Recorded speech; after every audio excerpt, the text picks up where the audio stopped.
So just flow with it katanya. Mengalir saja dengan perasaan itu. Gitu. Mengalir saja. Ada yang bilang, kamu bisa menutupinya secara sementara tapi tidak bisa untuk selamanya. Ya.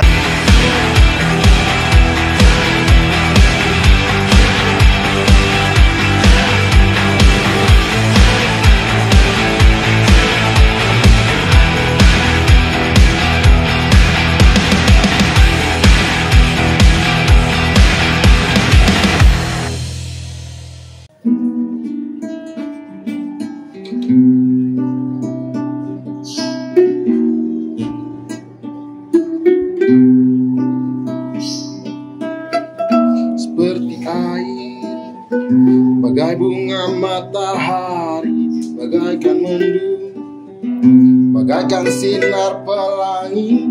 Bicaralah, bicaralah semaunya, atau marah, jangan diam.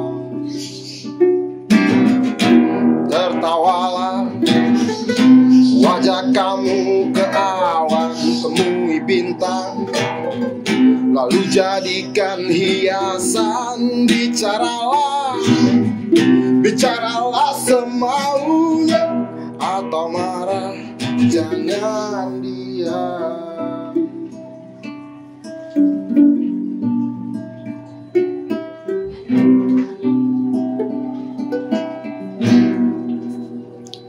Masya Allah. Nggak hampir ini. Kalau teriak begitu gue biasa hampir netesin air mata. Assalamualaikum warahmatullahi wabarakatuh. Ketemu lagi teman-teman Speakerlog di episode berikutnya ini. Tadi ada satu lagu yang dari Plastik, Om Ipang gitu. Judulnya seperti gitu. Seperti air, seperti api, seperti bunga matahari. Seperti plastik. Sepertinya plastik, padahal kayu. Di lagu itu tuh, terutama di bait yang bicaralah semaunya atau marah, jangan diam gitu. Jadi ketika menurut lo seperlu apa sih kita mengungkapkan emosi yang kita rasain dulu gitu? Iya. Mengungkapkan gitu loh. Tadi Jadi nggak belum dipendam. ngomong dulu. Oh iya, oke. Sorry. Gue ngomong perkenalan ulang. Iya. Bersama Speakerlog bersama Kang Gin dan Iya, saya iya. sendiri Sambadi. Oke. Thank you banget nih. Selamat hari gini menjelang hari gitu ya. Ya, rulesnya kita belum buka ya. Yo, tapi terlalu asik kayaknya lu tadi Ya, sampai lupa opening, sampai dalam meneteskan air liur. Gitu. Oke. Tapi ya, gue jadi kayak terlempar ke masa-masa itulah gitu ketika denger lagu itu. Dan gue lihat lu tadi bawainnya dalam gitu kayak cheese. Sampai lu akhirnya nanya emosi tadi apa tuh? Gimana tuh? Iya gitu. Di bait itu kan ya itu tadi gue bilang gitu. Bicaralah semau atau marah, jangan diam gitu. Jadi sepenting apa orang mengungkapkan hal yang dia rasakan terhadap apapun kepada siapapun gitu. Entah itu perasaan cinta, entah itu perasaan marah gitu. Oke, kalau setahu gua ya, ini sependek pengetahuan gua, sepenting apa orang melampiaskan marah. Marah itu kan emosi ya. Kalau marah itu ada dalam setiap diri manusia, wajar. Tapi kalau udah jadi marah-marah, kalau udah double gitu ya. Marah-marah terus jadi kayak karakternya itu Kang marah-marah, nah itu berarti ada something tuh. Itu harus di healing biar nggak hilang. Kena lagi deh. Jadi kalau sepenting apa? Jadi katakanlah emosi ya, marah itu kan emosi, sedih, apalagi tuh emosi tuh marah, sedih, senang tuh kan marah ya. Jadi kalau itu sudah tidak sesuai porsinya, itu akan menjadi masalah. Nah, maka kenapa ventilasi emosi itu penting? Karena ketika marah itu pun, jadi ada porsinya, misalnya porsinya itu semangkok gini lah misalnya. Kalau marahnya semangkok ini pas, sedihnya semangkok ini pas, senangnya semangkok ini pas. Tapi kalau udah berlebihan dari mangkok ini luber, itu pun tidak bagus. Itu tidak bagus. Itu karena akan berdampak kan orang terkena imbasnya. Bisa katakan ini mangkuk emosi nih. Kalaupun kurang dituangkan, tidak, itu pun akan menjadi masalah. Dipendam gitu loh. Ya, dipendam. Maka kenapa ada namanya ventilasi emosi. atau ada releasing teknik release feeling, melepas emosi atau perasaan gitu. Nah, jadi gini yuk, kalau boleh gue cerita agak panjang nggak apa-apa? Boleh, oke. Nah, jadi gini, ceritanya ada satu keluarga. Dia ini fiksi ya ceritanya. Okay. Ada satu keluarga, kemudian dia punya ruang bawah tanah. Ternyata di bawah tanah itu ada monster yang mematikan, menakutkan. Seorang ayah sebagai kepala keluarga takut dong. Terus semua keluarga tahu. Setiap hari mereka dirundung rasa ketakutan kalau monster itu menguap. Gitu kan, gitu. Akhirnya ditutup ini, tutup itu biar nggak keluar, gitu kan. Nah, lama kelamaan keluarga itu senantiasa hidup dalam ketakutan. Tidak ada pernah kedamaian, ketenangan dalam kehidupannya tinggal di rumah, gitu. Okay. Sampai akhirnya si anaknya yang cowok bilang, ya kita lepasin aja yuk monsternya, biarin deh kita sama gitu. Wah, jangan dong nanti gini. Adanya nggak setuju, ibunya. Tapi setelah diskusi mereka akhirnya memilih ya udahlah, karena kita capek juga hidup dalam ketakutan. Nutupin terus. Akhirnya dengan Bismillah gitu. Ya, okay. Akhirnya semua sepakat dibuka monster itu. Wes, keluarlah sesuai dengan prediksi ketakutan semua. Hari pertama takut karena monster itu ada. Hari kedua takut. Hari ketiga lebih takut. Hari keempat takut berkurang. Setelah hari ke-7 ternyata mereka udah gak takut lagi, man. Dengan monster itu? Sudah terbiasa dengan monster itu.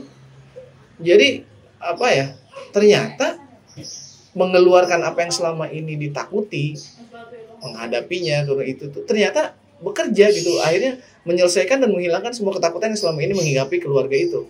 Okay. Ada sebuah pepatah bilang bahwa ignoring pain, fearing pain itu is just increasing it, katanya. Kalau kita ngadapin terus mau coba melawan gitu, ketakutan atau kesedihan atau apapun, itu hanya menumbuhkan rasa itu sendiri.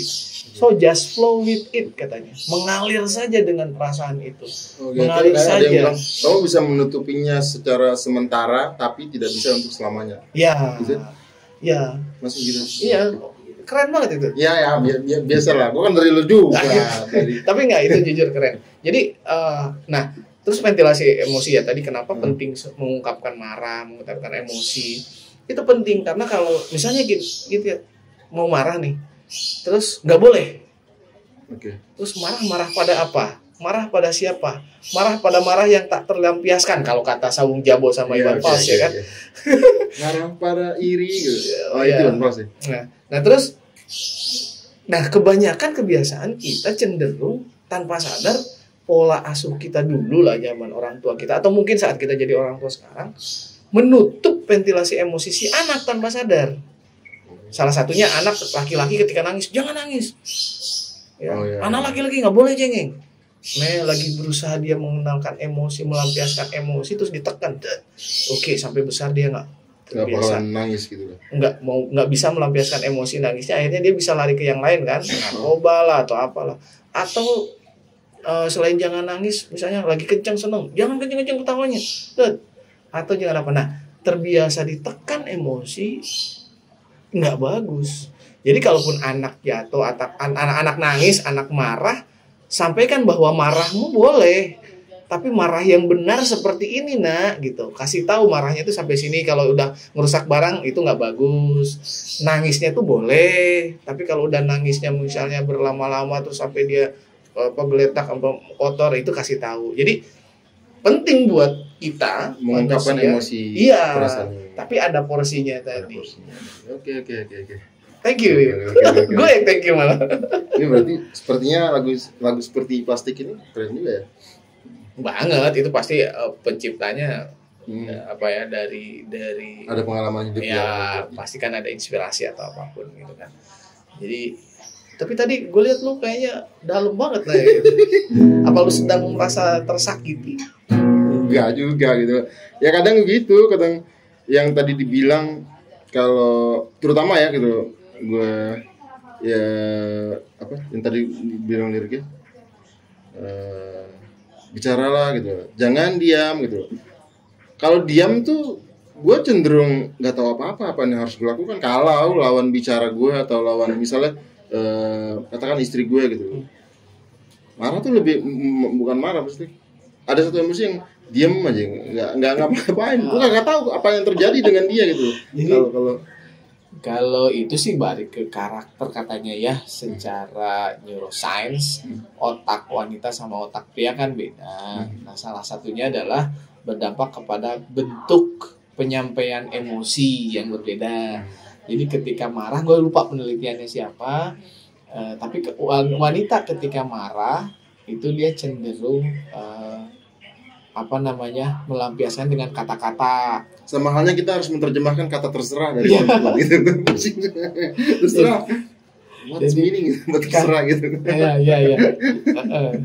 Jadi banyak hal. Jadi kalau misalnya si wanita ketika marah, dia hanya butuh didengarkan karena dia banyak bercerita. Di atas level marahnya itu, kalau udah marah banget dia diam. Itu paling pusing. Jadi wanita itu kali lagi ya, ketika dia marah dia butuh didengerin. Kita jadi pasangannya itu dengerin, terus dia ngoceh kan, bercerita lah. Dia butuh bercerita ketika marah. Makanya kalau ditutup nggak boleh marah, dia akan bercerita ke lain-lain. Akhirnya apa? Masalah rumah tangga, gosip itu keluar semua, ngerumpi. Maka kenapa ketika marah, ya udah biarkan dia bercerita, biarkan dia ngoceh, kita dengerin. Jadi pendengar yang baik. Kalau di atas marah, ini udah marah banget, itu diem. Dia diem. Iya diem. Nah itu yang tadi lu bilang, aduh gue bingung nih kalau udah diem gitu. Nah itu diem itu hening banget gitu. Iya. Lu mau ngapain nih? Ya gitulah. Gitu. Tapi kan dalam hening itu ternyata ada bunyi-bunyi kan, dalam tanda kutip ya. Bunyi sunyi lah kalau kata PD Baik ya. Iya. Jadi ternyata bunyi sunyinya itu atau bunyi dalam heningnya ketika si wanita diam itu dia butuh diapakan. Pokoknya kita peluk, kita puji gitu terus ya sampai nanti dia, karena itu yang dimaui. Nah kalau laki-laki ketika marah dia butuh diam, si laki-lakinya. Ketika lu marah misalnya ketika kita marah, udah kita yang butuh diam. Nah jadi kalau pasangannya nih para wanita atau ibu-ibu atau istri tuh jangan direcokin terus ditanya terus gini, kalau lagi diam udah. Kenapa tanya mulu. Nah kalau di atas marahnya laki-laki bisa jadi kayak reptil, lempar, mukul. Nah itu yang sehingga laki-laki yang hebat itu yang bisa menahan emosi itu di tingkat itu. Jadi laki-laki itu udah marah, udah diam, habis itu dia ingat oh iya salah terus minta maaf sendiri kan. Padahal sering kan ungkapan laki-laki itu gue yang salah, gue minta maaf, bilang dia aja. Nah itu kan banyak banget. Nah jadi banyak banget sih, maksudnya ventilasi emosi tadi penting sih yo. Ya misalnya kalau lu mau nangis ya menangislah. Nah itu dewa-dewa ya. Harus menangis. Nah terus kalau misalnya lagi seneng ya, tapi tetap ada kadarnya itu. Saya tadi lo bilang mangkok emosi itu sesuai dengan kadarnya. Penuhi mangkoknya itu, jangan sampai berlebih. Kalau berlebihan tumpah dan berefek kepada yang lain itu nggak bagus. Kalaupun kurang itu jadi ketekan di dalam ketika dikeluarkan kayak monster itu tadi, yang berusaha suatu keluarga yang berusaha menutupi monster di dalam rumahnya itu. Akhirnya selalu dalam ketakutan. Dalam masalah, dalam ketakutan, dalam ini. Nah, kalau misalnya tadi ya lu bilang marah atau apa, atau kesel sama orang, nggak dikeluarin kan, nggak dilampiasin. Itu ada pelajaran yang gue pernah baca itu. Jadi seorang guru ngajarin tentang bagaimana memaafkan ya, gitu. Ngajarin si semua murid itu bawa kentang. Oke, kalian bawa kentang ya, nah, gitu, kentang sama orang. Oke, masing-masing 2. Nah, kentang itu kamu nggak boleh lepas ya, kemanapun kamu main, kamu bawa terus ya dalam tas kamu, dikasih tas khusus gitu. Nah akhirnya anak-anak itu nurut. Kita akan lihat 2 minggu kemudian ya, tapi tas itu harus dibawa terus ya. Semua murid melakukan hal yang sama gitu kan. Nah akhirnya bawa 1, 2, 3 hari masih oke. Giliran udah 4 hari, 5 hari udah busuk kan, makin bau. Tapi tetap ingat gurunya tuh harus berpesan tetap dibawa. Lama sampai 2 minggu kemudian udah busuk, udah bau banget. Ada yang murid yang nakal dibuang, tapi ada yang patuh itu dibawa. Terus kata gurunya, apa ya yang kamu rasakan gitu ketika kamu harus bawa kentang gitu? Ya selain memang berat gitu, makin males, makin bau, busuk, dan makin nggak ini. Begitulah kalau kamu terus menyimpan rasa marah, kecewa, kesal, sakit, akan busuk dalam dirimu. Ya salah. Oke. Ya maka lampiaskanlah sesuai porsinya. marah sesuai porsi, menangis sesuai porsi gitu. Jadi jangan marah boleh, jangan marah-marah. Iya. Nangis boleh, jangan nangis-nangis. Jangan sampai beneran gitu. Ya gitulah. Thank you teman-teman Speak Up itu tadi. Seberapa penting kita mengungkapkan perasaan yang ada di dalam hati kita marah, sedihnya gitu, semuanya harus diungkapkan dengan porsinya masing-masing. Allah. Kan dapat ya gitu. Coba lagu tadi lagi enak ya. Bicaralah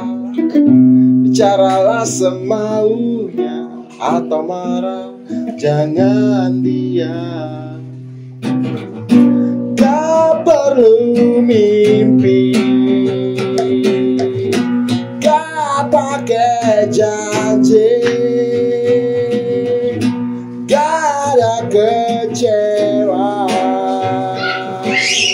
gak ada yang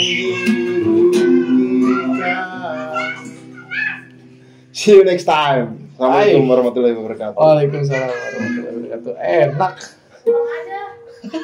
Bang aja.